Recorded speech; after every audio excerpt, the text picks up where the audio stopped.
Hello dear student, आज का हमारा जो टॉपिक है sound wave in air, chapter wave and oscillation से। तो इसके एमसीक्यूज़ को सॉल्व करने की कोशिश करते हैं। फर्स्ट ऑब्जेक्टिव है sound is caused by dash. Sound किस वजह से प्रोड्यूस होती है? एनी ऑब्जेक्ट इन एयर, कोई भी जिस्म अगर हवा में मौजूद हो तो वो साउंड प्रोड्यूस करेगा। बी ऑप्शन है मूविंग ऑब्जेक्ट, अगर कोई ऑब्जेक्ट मूव कर रहा है तो वो साउंड प्रोड्यूस करेगा।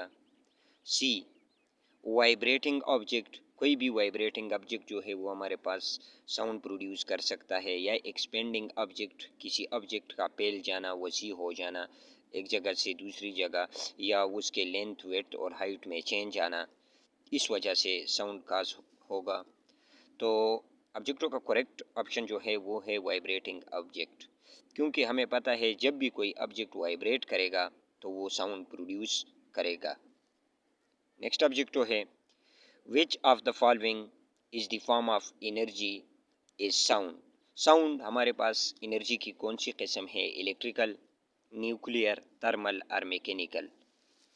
तो समझना है, हमें पता है sound is a mechanical wave, क्योंकि इसके लिए मीडियम की ज़रूरत है और ये लॉन्गिट्यूडनल वेव है। तो यहाँ करेक्ट ऑप्शन जो है वो मैकेनिकल वेव है। और फर्स्ट ऑब्जेक्टो में जो करेक्ट ऑप्शन था वाइब्रेटिंग ऑब्जेक्ट, क्योंकि हमें पता है जब भी कोई मीडियम के पार्टिकल, किसी भी मीडियम के पार्टिकल वाइब्रेट होंगे तो वाइब्रेशन की वजह से वहाँ क्या प्रोड्यूस होगी? एनर्जी प्रोड्यूस होगी, और वो एनर्जी साउंड वेव की फॉर्म में होगी। नेक्स्ट ऑब्जेक्टिव है for the production and propagation of a sound wave we need. Sound wave का पैदा होना और फिर एक जगह से दूसरी जगह जाना, प्रोपगेट होना, इसके लिए किस चीज़ की ज़रूरत है? मीडियम ओनली, वास्ते की ज़रूरत है। यानी यहाँ पे, यहाँ अगर साउंड प्रोड्यूस हुआ है तो ये जो चैनल है दरमियान में, लिसनर तक, सुनने वाले तक, इस मीडियम की ज़रूरत होगी। लिसनर ओनली, सुनने वाले की ज़रूरत होगी। सोर्स ओनली, जो साउंड प्रोड्यूस कर रहा है उसकी ज़रूरत होगी, या ऑल ऑफ द अबव। तो साउंड की प्रोडक्शन पैदा होने के लिए सोर्स लाजमी है, फिर सोर्स से लिसनर तक साउंड लेके जाने के लिए मीडियम की भी ज़रूरत है, और लिसनर भी ज़रूरी है कि वो साउंड सुने। तो यहाँ करेक्ट ऑप्शन जो है वो है all of the above. Next objective है which of the material will sound travel faster. कौन से मटेरियल में साउंड जो है वो सबसे तेज़ मूव करेगा? नाइट्रोजन, हाइड्रोजन, कार्बन डाइऑक्साइड और वाटर में। फर्स्ट ऑप्शन अगर देखें, नाइट्रोजन ये भी गैस है, बी हाइड्रोजन ये भी गैस है, सी कार्बन डाइऑक्साइड ये भी गैस है, डी वाटर ये लिक्विड है। तो हमें पता है साउंड सबसे ज़्यादा ट्रेवल जो करता है वो सॉलिड मटेरियल में मूव करता है, इसके बाद लिक्विड में, और सबसे कम मूव ये गैसेस में करता है। तो यहाँ करेक्ट ऑप्शन जो है वो है वाटर, क्योंकि लिक्विड में साउंड जो है वो गैस की निस्बत ज़्यादा तेज़ी के साथ मूव करता है। नेक्स्ट ऑब्जेक्टिव है हमारे पास sound is the form of dash. Sound कौन सी फॉर्म है हमारे पास? Electromagnetic wave, matter wave, both of above, none of the above. कह रहे हैं ऑब्जेक्टिव में हमसे पूछ रहे हैं साउंड फॉर्म है कौन सी वेव की, इसकी वेव की फॉर्म कौन सी है? इलेक्ट्रोमैग्नेटिक वेव, इलेक्ट्रोमैग्नेटिक वेव तो ये नहीं है, क्योंकि इलेक्ट्रोमैग्नेटिक वेव के लिए मीडियम की ज़रूरत है। मैटर वेव भी ये नहीं है, क्योंकि ये साउंड तो स्पीड ऑफ लाइट के साथ ट्रेवल ही नहीं करता। बोथ ऑफ द अबव और ये भी नहीं है। तो D option none of the above इसलिए है कि वाटर हमारे पास लॉन्गिट्यूडनल वेव है, और लॉन्गिट्यूडनल वेव जो है वो मैकेनिकल वेव है, यानी प्रोग्रेसिव वेव है। तो यहाँ करेक्ट ऑप्शन जो होगा वो है none of the above. Next objective है the velocity of a sound in vacuum is dashed. Velocity vacuum में साउंड की वेलोसिटी क्या होगी? 0 होगी, 261 होगी, 261 होगी, 332 होगी, 350 होगी।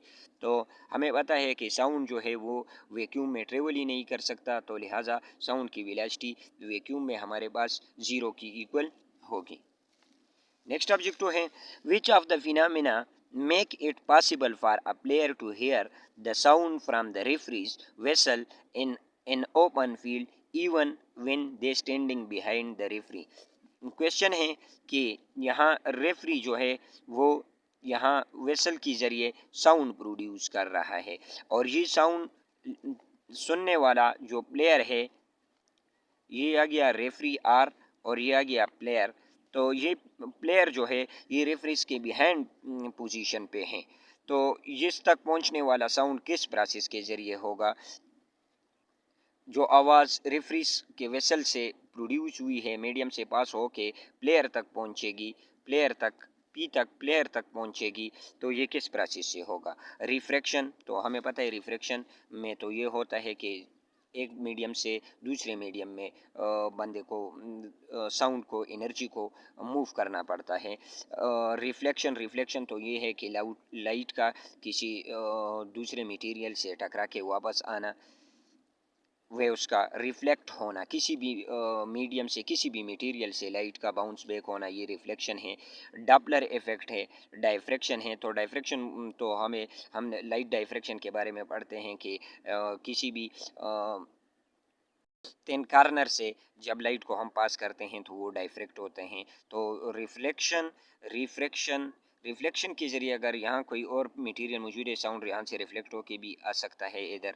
डॉपलर इफेक्ट भी हो सकता है अगर ये प्लेयर और रेफरीज की तरफ मूव करता है, तो ये भी यहाँ का करेक्ट ऑप्शन हो सकता है, डायफ्रेक्शन। लेकिन डॉपलर इफेक्ट एक अलग कंसेप्ट है, उसमें इस तरह होता है कि लिसनर और सोर्स ये दोनों एक दूसरे की तरफ या एक दूसरे से दूर जाने की तरफ मूव करते हैं, तो उसमें हम वेवलेंथ और एम्पलीट्यूड के बारे में पढ़ते हैं, वो भी एक अलग कंसेप्ट है। तो यहाँ करेक्ट ऑप्शन जो है वो रिफ्लेक्शन आ सकता है। अगर लाइट रिफ्लेक्ट होगा, डायफ्रेक्शन भी हो सकता है साउंड का मुख्तलिफ हिस्सों में कन्वर्ट होना है सोर्स से प्रोड्यूस होके लाइट का, तो यहाँ करेक्ट ऑप्शन जो है रिफ्लेक्शन, डायफ्रेक्शन और रिफ्रैक्शन और डॉपलर इफेक्ट तो नहीं हो सकते, तो फिर हम जाएंगे रिफ्लेक्शन पे, क्योंकि करेक्ट ऑप्शन होगा इसका reflection. Thank you student for watching.